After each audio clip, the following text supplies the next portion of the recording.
Hindi po tayo nakakabig sa tubong pangkaligtasan habang tayo naglalakbay patungo sa Alabang.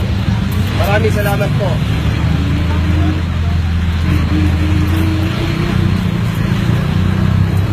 At habang tayo naglalakbay patungo sa Alabang, may mangyayaring tanungan.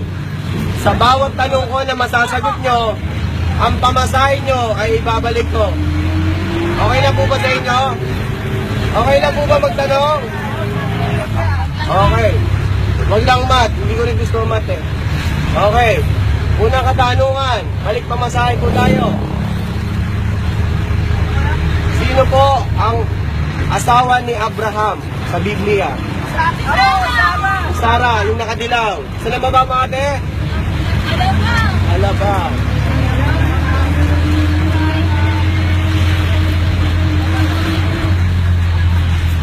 Pabalik lang sa kanya. Okay, next question sa halagang 20. Sunod na tanong ay halagang 20.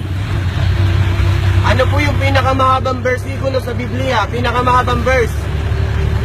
Ano po yung pinakamahabang verse sa Bible? Sa Psalms, pinakamahabang chapter 119. Hindi po yun. Ano po yun?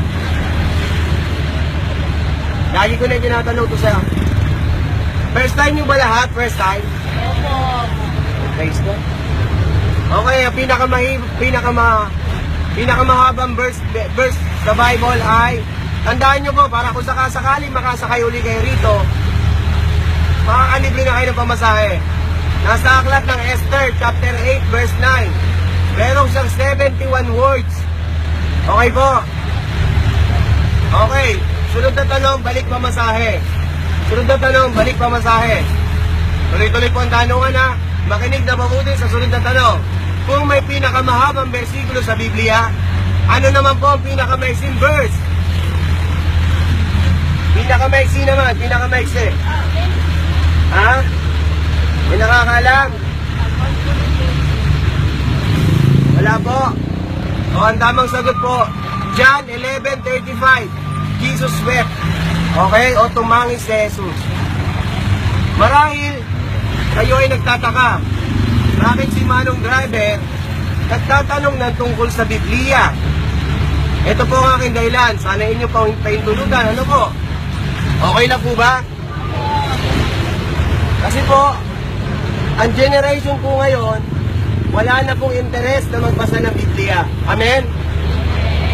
Pero alam ko at naniniwala din kayo at naniniwala din ako na ang Biblia ay salita ng Diyos. Amen? Okay, ikita nyo na. Alam nyo na salita ng Diyos.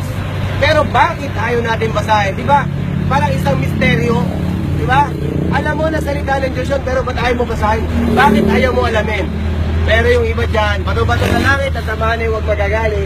Yung iba dyan, gusto nilang basahin yung buhay na may buhay. Diba? Merong ganun tao?